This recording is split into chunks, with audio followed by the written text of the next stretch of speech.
right now and press the bell icon. Never miss an update. Hello दोस्तों, स्वागत है आपका मेरे यूट्यूब चैनल स्टडी प्लस में। और आज आपके बीच में वीडियो लेके आया हूँ जिसमें हम बात करेंगे पशुधन प्रसार अधिकारी के विषय में। और यहाँ पर जो यह विषय रहेगा, यहाँ पे 12th क्लास की बायो की एनसीईआरटी से संबंधित जो क्विज है ये मैं आपके बीच में लेके आ रहा हूँ। तो यहाँ पर इस वीडियो को लाने का जो मेरा उद्देश्य है वो है कि जो पशुधन प्रसार अधिकारी में जो बायो आने वाली है और जो आपके और जो उद्यान विभाग के जो अभी आने वाले समय में जो आपके जो प्रश्न पत्र होंगे, इस प्रकार की कोई भी परीक्षा जिसमें साइंस मांगी गई हो, इंटरमीडिएट की आपके बायो मांगी गई हो, तो उसके लिए बहुत इंपॉर्टेंट है। और उसके अलावा यहाँ पर जो यूकेएसएससी या यूकेपीएससी या और भी कोई साइंस से संबंधित जो आपके पेपर होते हैं उनमें भी यहाँ से प्रश्न आपको जरूर देखने को मिलेंगे। इसके अलावा 6 to जो 12th मेरी जो सीरीज़ चल रही थी उसी का यह पार्ट है। इसके अगर आप नीचे के क्लास के पार्ट देखना चाहते हो तो इसके डिस्क्रिप्शन में आपको लिंक मिल जाएगा, वहाँ आप देख सकते हो। अगर आप बेसिक तरह से जो है बायो या साइंस के कुछ देखना चाहते हो तो आपको विद एक्सप्लेनेशन वहाँ पर मिल जाएंगे। इस वीडियो को भी हम एक्सप्लेन करते हुए चलेंगे। तो चलिए शुरू करते हैं इस वीडियो को। पहली बार चैनल पर आए हैं तो सब्सक्राइब कीजिए चैनल को, बेल आइकन को कीजिए एक्टिवेट। आने वाली सभी वीडियो की नोटिफिकेशन आपको प्राप्त हो जाए तो बेल आइकन को जरूर एक्टिवेट कीजिएगा। तो चलिए शुरू करते हैं इस वीडियो को। ठीक है, पहला प्रश्न इस प्रकार से है, निम्नलिखित कथनों पर विचार कीजिए। एक कोशिकीय जीव की प्राकृतिक मृत्यु नहीं होती। एक कोशिकीय जीव द्विखंडन के द्वारा नए जीव पैदा करता है। उपरोक्त में से कौन से कथन सत्य हैं? केवल एक, केवल दो, या एक और दो दोनों, या दोनों में से कोई नहीं। ठीक है, तो इसका सही आंसर हो जाएगा सी। ठीक है, इसका जो सही आंसर हो जाएगा वो हो जाएगा सी। एक और दो दोनों ही सही हैं। ठीक है, अब किस प्रकार से सत्य हो देखते हैं। एक कोशिकीय जीव की प्राकृतिक मृत्यु नहीं होती है। यूँ कह सकते हैं कि एक कोशिकीय जीवों को छोड़कर कोई भी जीव अमर नहीं है। ठीक है, एक कोशिकीय जीव जो होते हैं उनकी मृत्यु कभी भी नहीं होती। दूसरा जो है कथन वो है कि एक कोशिकीय जीव में जनन कोशिका दो में विभक्त होकर नए जीवों को जन्म देती है। बहुत से एकल कोशिका जीव द्विखंडन से उत्पन्न होते हैं जिनमें एक कोशिका दो भागों में विभक्त हो जाती है और प्रत्येक भाग एक वयस्क जीव के रूप में तीव्रता पूर्वक वृद्धि कर जाता है, जैसे अमीबा और पैरामीशियम आदि। इसलिए दोनों कथन क्या हैं? आपके सत्य हैं। अगला प्रश्न है, लैंगिक जनन की विशेषताओं के संबंध में नीचे दिए गए कथनों पर विचार कीजिए।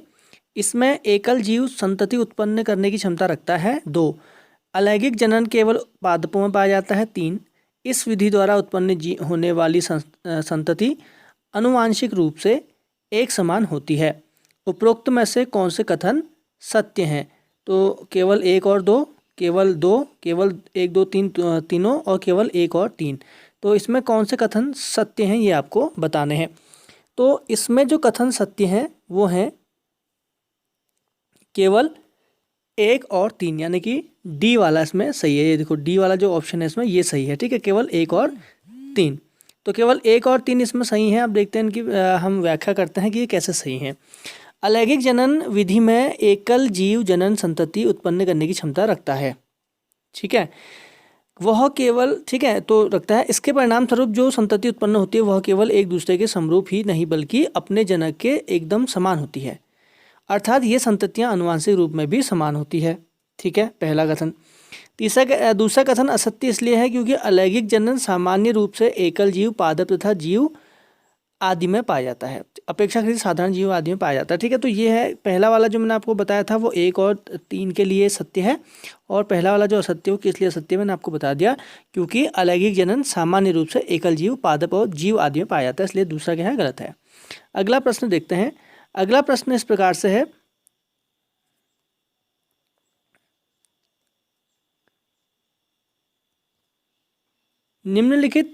अगला प्रश्न है कि लैंगिक जनन के संबंध में निम्नलिखित में से कौन सा कथन असत्य है? लैंगिक जनन से संबंधित, ठीक है, कौन सा कथन जो है वह असत्य है? ठीक है, पहला है लैंगिक जनन के अंतर्गत एक से जीव अथवा विपरीत लिंग वाले विभिन्न जीवों द्वारा नर तथा मादा युग्मक यानी कि जिसको गैमीटो कहते हैं का निर्माण शामिल है। दूसरा है यह विधि अलैंगिक जनन की तुलना में एक विस्तृत, जटिल तथा धीमी प्रक्रिया है। ठीक है, तीसरा कहता है कि लैंगिक जनन के परिणाम स्वरूप जो संततियाँ उत्पन्न होती हैं वे अपने जनकों के अथवा आपस में समरूप नहीं होती। और चौथा कहता है इनमें से कोई नहीं। तो लैंगिक जनन के संबंध में निम्नलिखित में कौन सा कथन सही असत्य है, ये आपको बताना है। ठीक है ना। चलिए, तो हम इसमें से बात करते हैं कि कौन सा इसमें कथन जो है वह असत्य है। तो इसमें जो है डी वाला इसका आंसर सही है, यानी कि इसमें कोई भी कथन असत्य नहीं है, यानी कि सभी के सभी सत्य हैं। लैंगिक जनन के अंतर्गत एक से जीव, फर्स्ट वाला बता रहा हूँ आपको कि लैंगिक जनन के अंतर्गत एक से जीव अथवा अभिमुख यानी कि विपरीत लिंग वाले विभिन्न जीवों द्वारा नर तथा मादा युग्मक का निर्माण शामिल होता है। ये युग्मक आपस में मिलकर युग्मनज यानी कि जायगोट जिसको कहते हैं का निर्माण करते हैं, जिसके आगे चलकर एक नए जीव का निर्माण होता है। दूसरा वाला क्यों सही है? लैंगिक जनन अलैंगिक जनन की तुलना में एक विस्तृत, जटिल और धीमी प्रक्रिया है। ठीक है, ये भी सही है। तीसरा क्यों सही है? नर तथा मादा युग्मकों के युग्मन से जो लैंगिक जनन उत्पन्न होता है उसके परिणाम स्वरूप जो संतति उत्पन्न होती है उसे अपने जनकों के अथवा आपस में भी समरूप होती है। तो इसलिए तीनों के तीनों सत्य हैं, असत्य इसमें कोई भी नहीं है। अगला देखते हैं, एक पादप की अगला है कि एक पादप ही पादप में नर तथा मादा दोनों जनन संरचनाएं पाई जाती है। जब एक ही पादप में नर तथा मादा दोनों जनन संरचनाएं पाई जाती हैं तो उन्हें क्या कहते हैं? ठीक है, एक लिंगी, द्विलिंगी, एक लिंगी या द्विलिंगी दोनों कहते हैं, या उपरोक्त में से सभी कहते हैं। तो इसका सही उत्तर क्या हो जाएगा? बी। पादपों में नर तथा मादा दोनों जनन संरचनाएं पाई जाती हैं, परंतु जब एक ही पादप में नर तथा मादा दोनों जनन संरचनाएं पाई जाती हैं तो वह द्विलिंगी कहलाता है। किंतु जब नर अथवा मादा जनन संरचनाएं अलग अलग पादपों पर हो तो वह एक लिंगी पादप कहलाता है। ठीक है, चलिए अगला देखते हैं। अगला निम्नलिखित कथनों पर विचार कीजिए। कथन क्या है? पुष्पीय पादपों में एक लिंगी नर पुष्प पुंकेश्वर, जिसको हम परागण कहते हैं, धारण किए रहते हैं। नारियल का वृक्ष उभय लिंगाश्री पादपों का उदाहरण है। उपरोक्त में से कौन से कथन सत्य हैं? आपको बताना है कि कौन से कथन सत्य है। तो इसका आंसर है ए और बी दोनों। कैसे सत्य है? पहला कथन सत्य क्यों है? पुष्पी पादपों में एक लिंगी नर पुष्प के पुंकेश्वर होता है, अर्थात पुंकेश्वर वहन करने वाला यानी कि परागण वहन करने वाला, जबकि मादा पुष्प स्त्री केसर अर्थात स्त्री केसर धारण किया रहता है। कुछ पुष्पी पादपों में एक अकेला पादप उभयलिंगाश्रयी नर या मादा दोनों लिंगी हो सकता है और इसमें पैदा होने वाले पुष्प एक लिंगी तथा द्विलिंगी दोनों हो सकते हैं। दूसरा कथन क्यों सत्य है? उभयलिंगाश्रयी पादपों के उदाहरण, जो कुछ उदाहरण होते हैं उनमें जो कुकुरविट तथा नारियल वृक्ष होते हैं। ठीक है, उभयलिंगी जो पादपों के उदाहरण में नारियल आता है और एक आता है आपका कुकरविट, जबकि पपीता तथा खजूर एक लिंगाश्रयी के उदाहरण हैं। अगला प्रश्न है, कुछ जीवों जैसे मधुमक्खी और छिपकलियों में बिना निषेचन अर्थात नर युग्मक के युग्मन के बिना ही मादा युग्मक नए जीव के निर्माण हेतु विकसित होने लगते हैं। इस प्रकार के निषेचन को क्या कहते हैं? ठीक है, पहला है अनिकेशत जनन यानी कि पार्थेनोजेनेसिस, दूसरा है बाह्य निषेचन, तीसरा है आंतरिक निषेचन, चौथा है परागण यानी कि पॉलिनेशन। ठीक है, तो क्या इसको कहेंगे हम? तो इसका सही आंसर जो हो जाएगा, इसका सही आंसर हो जाएगा ए, अनिषेक जनन। ठीक है, अनिषेक जनन इसको कहा जाता है। ठीक है, तो ये आपने प्रश्न पढ़ लिया होगा, तो अनिषेक जनन इसको कहा जाता है। ठीक है, अगर आपको लग रहा है कि प्रश्न पढ़ने में लेट हो, मतलब मैं जल्दी बोल रहा हूँ क्योंकि काफ़ी प्रश्न हैं यहाँ पे, अगर मैं जल्दी बोल रहा हूँ आपको लग रहा है तो पॉज करके आराम से पढ़ सकते हैं। देखिए, तो अगला है, अब इसका जो उत्तर है इसका है ए, अनिषेक जनन। अब इसका उत्तर ए क्यों है? देखो, कुछ जीवों में जैसे कि रोटी फर्श में मधुमक्खियों और जहाँ तक कि कुछ छिपकलियों तथा पक्षी जिसको हम टर्की कहते हैं, ठीक है, ये आते हैं। इसके अलावा इनमें बिना निषेचन अर्थात नर युग्मक के बिना ही मादा युग्मक नए जीव के निर्माण हेतु विकसित होने लगते हैं। इस प्रकार की घटना अनिषेक जनक यानी कि पार्थेनोजेनेसिस कहलाती है।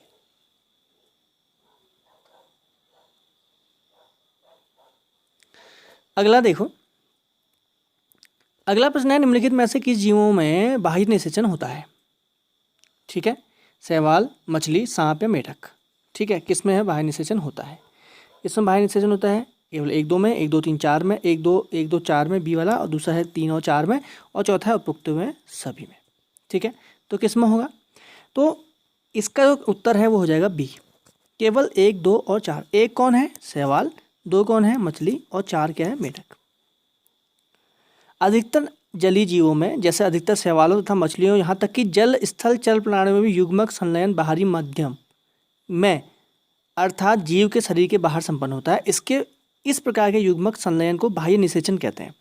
ठीक है, एक्सटर्नल फर्टिलाइजेशन। बाह्य निषेचन करने वाले लिंग जीव जो होते हैं वो 2 लिंगों में व्यापक समकालिकता प्रदर्शित करते हैं तथा बाहरी माध्यम युग्मक संलयन के अवसर को बढ़ाने के लिए काफ़ी संख्या में युग्मक निर्मुक्त करते हैं। ऐसा बौनी फिश तथा मेढकों में होता है, जहां भारी संख्या में संतानें पैदा होती हैं, परंतु इनमें सबसे बड़ी कमी यह है कि इनकी संतानें शिकारियों का शिकार होने जैसी नाजुक स्थिति से गुजरती हैं और वयस्क होने तक उनकी उत्तरजीविता काफ़ी जोखिमपूर्ण रहती है। अगला है पक्षियों तथा सरीसृप वर्ग के प्राणियों द्वारा निषेचित अंडे का आवरण किस पदार्थ का बना होता है? ठीक है, मैग्नीशियम, कैल्शियम, सल्फर या पोटेशियम। तो उसका आंसर हो जाएगा बी, कैल्शियम। पक्षी तथा सरीसृप जैसे अंडक प्रजक प्राणियों द्वारा निषेचित अंडे का आवरण कैल्शियम से बना होता है। अंडे का बाहर का जो छिलका होता है कैल्शियम से बना होता है।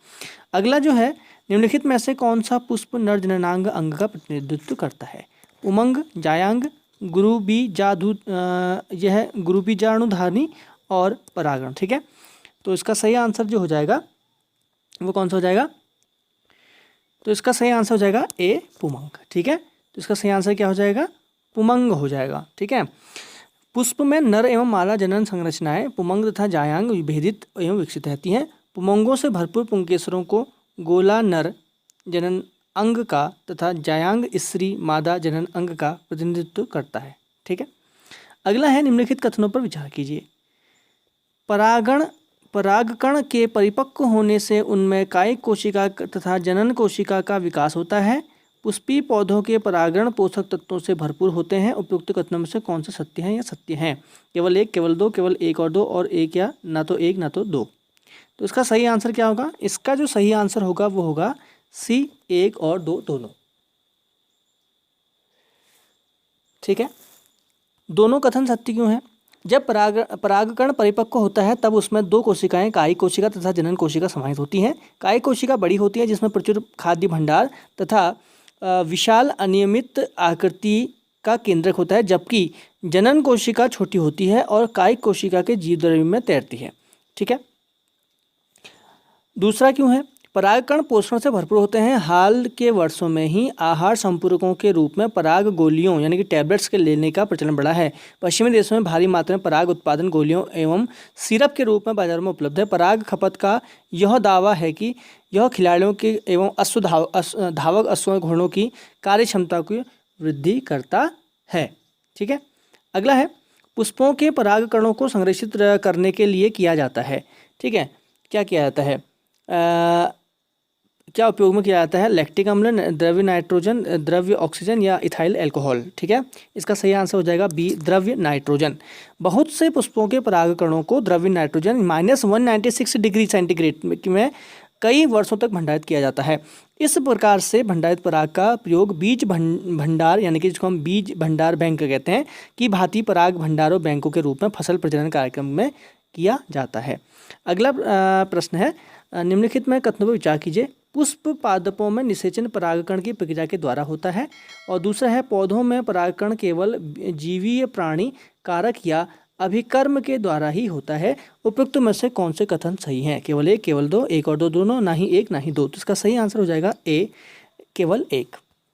पहला कथन क्यों सही है और दूसरा क्यों गलत है वो हम बात करते हैं। देखो, पहला कथन इसलिए सही है क्योंकि पुष्पीय पादपों में नर युग्मक परागण में तथा मादा युग्मक भ्रूणकोश में पैदा होते हैं। क्योंकि दोनों ही प्रकार के युग्मक अचल स्थिर होते हैं, अतः निषेचन के लिए दोनों युग्मों को एक साथ लाना होता है। यह उद्देश्य परागण की प्रक्रिया द्वारा पूरी होती है। परागकणों के स्त्री केसर के वर्तिकाग्र तक स्थानांतरण तथा संरक्षण को परागण कहा जाता है। दूसरा कथन क्यों गलत है? क्योंकि परागकण एजेंट जो कारक होते हैं या अजीवीय हवा एवं पानी, ये दोनों हो सकते हैं। अधिकतर पौधे परागकण के लिए जीवीय कारकों का उपयोग करते हैं। बहुत कम पौधे अजीवीय कारकों का उपयोग करते हैं। अगला प्रश्न है, निम्नलिखित में कौन सा जीव प्राणी या पुष्पीय पादप के परागण में सहायक नहीं करता है? तितली, मधुमक्खी, चींटी या गौरैया। ठीक है, तो इसका क्या आंसर होगा? देखो, तितली, गौरैया। तो इसका सही आंसर होगा डी, गौरैया। गौरैया पुष्पीय पादपों के लिए परागकण कारक कर्मक के रूप में कार्य नहीं करती है। अधिकांश पुष्पीय पादप परागण के लिए प्राणियों को परागण कारक या कर्मक के रूप में उपयोग करते हैं, जैसे मधुमक्खियाँ, भौरे, तितलियाँ, बर्र, चींटियाँ, सलब या कीट पक्षी। ठीक है, कीट या पक्षी जो होते हैं शंखखोरा तथा गुंजन पक्षी तथा चमगादड़ आदि सामान्य परागणीय अभिकर्मक हैं। प्राणियों में कीट पतंग विशेष रूप से मधुमक्खियां प्रधान जीवीय परागण कर्मक हैं। ठीक है, तो इसमें गौरैया जो होती है परागण में सहायक नहीं करती है।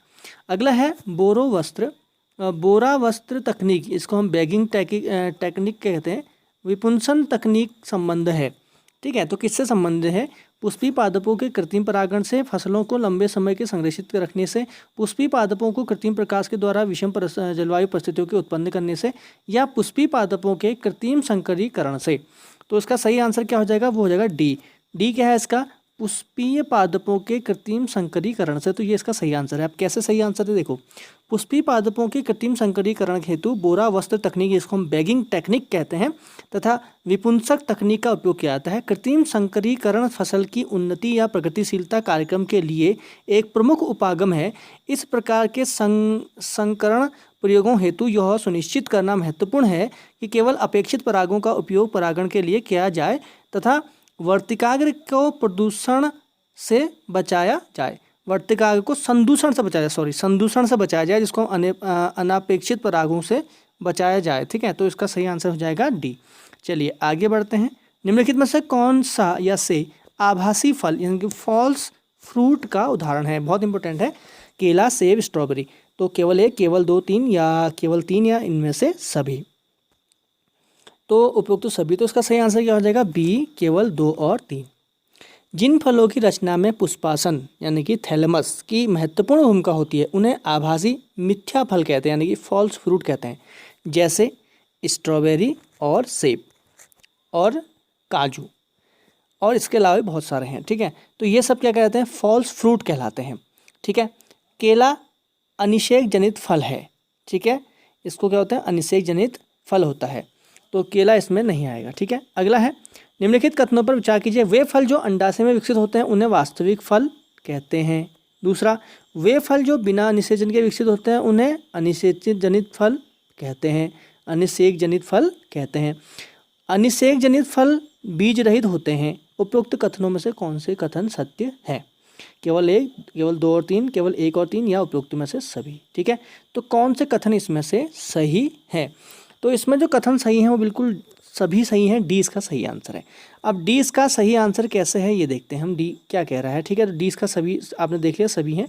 चलिए, तो अधिकतर फल केवल अंडाशय से ही विकसित होते हैं।